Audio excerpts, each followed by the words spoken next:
सोचते हैं organic chemistry कितनी कॉम्प्लेक्स है ना? चिंता मत कीजिए, आज हम इसे समझने वाले हैं, पर एक बहुत ही अनोखी लव स्टोरी के जरिए। तो चलिए शुरू करते हैं।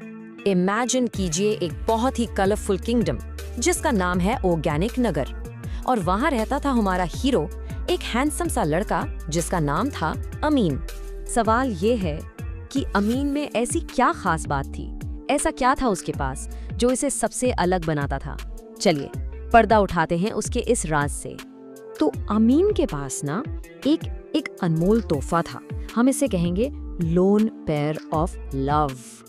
आप देखिए केमिस्ट्री की भाषा में ये अ लोन पेयर ऑफ इलेक्ट्रॉन्स हैं, और इसी की वजह से वो ना सिर्फ कॉन्फिडेंट और अट्रैक्टिव था बल्कि बहुत रिएक्टिव भी, ठीक वैसे ही जैसे अमीन्स का बेसिक नेचर होता है, राइट? अब अमीन के प्यार जताने के 3 अलग अलग स्टाइल थे।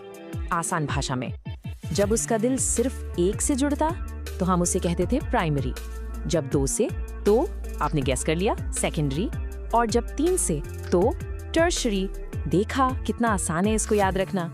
आप जानते हैं हर हीरो की एक ओरिजिन स्टोरी होती है, तो अब वक्त है ये जानने का कि अमीन आखिर बना कैसे, उसका जन्म कैसे हुआ, और हाँ, उसकी शुरुआत थोड़ी सी दर्द भरी थी। ये कहानी शुरू होती है एक बहुत ही उदास लड़की से जिसका नाम था नाइट्रो। उसके जीवन में कोई रंग ही नहीं था। फिर उसकी लाइफ में एंट्री होती है डॉक्टर स्नोव HCl की, जिन्होंने जैसे जादू से उसके सारे दिक दूर कर दिए और उसे अमीन में बदल दिया। और इससे केमिस्ट्री में क्या कहते हैं? Simple, reduction of a nitro compound. अच्छा, एक और किस्सा सुनिए। एक लड़का था अमीद, उसका बस एक ही सपना था, अमीन बनना। लेकिन रास्ते में एक बहुत ही स्ट्रिक्ट टीचर थे, नाम था हॉफमैन, और उन्होंने एक शर्त रख दी। उन्होंने कहा, देखो अगर अमीन बनना है ना तो अपने पास्ट का एक कार्बन सैक्रिफाइस करना पड़ेगा। अमाइड को दुख तो बहुत हुआ, जाहिर है अपना एक कार्बन खोना पड़ा उसे, लेकिन इस सैक्रिफाइस ने उसे एक बिल्कुल नया रूप दे दिया। वो एक खूबसूरत और प्योर प्राइमरी अमीन बनकर सामने आया। और केमिस्ट्री के इतिहास में ये अनोखा बलिदान जाना गया हॉफमैन ब्रोमामाइड रिएक्शन के नाम से।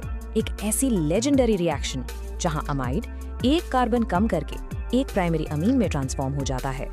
लेकिन ठहरिए, अमीन बनने के सिर्फ यही 2 तरीके नहीं थे।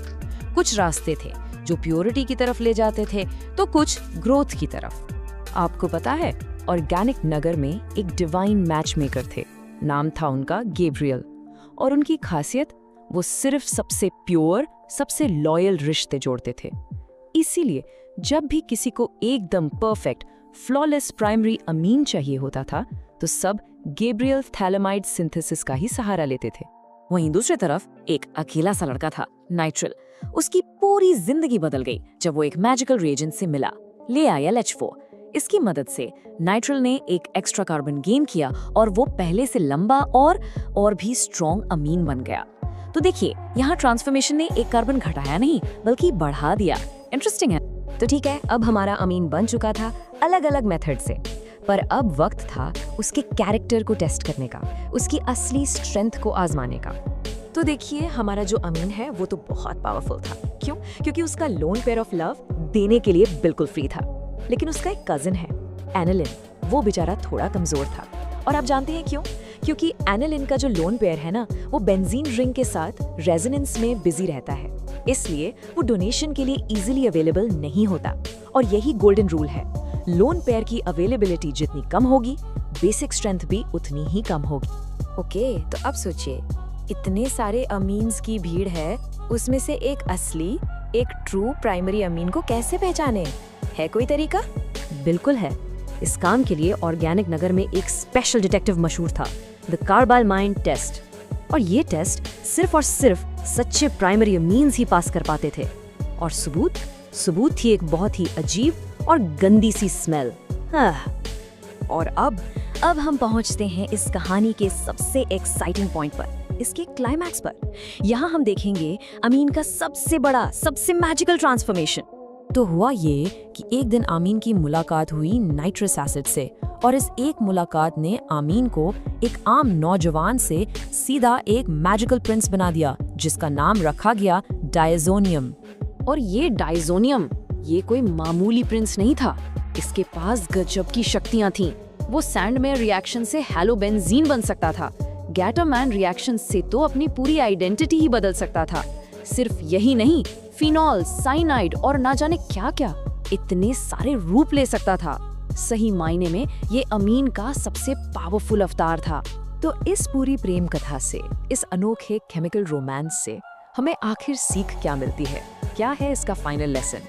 अमीन्स की ये कहानी हमें एक बहुत गहरी बात सिखाती है कि चाहे केमिस्ट्री हो या जिंदगी, कभी कभी हम एक कार्बन खोते हैं तो कभी एक कार्बन पाते हैं, लेकिन हर रिएक्शन, हर बदलाव हमें हमेशा एक बेहतर, एक ज्यादा खूबसूरत फॉर्म की तरफ ही ले जाता है।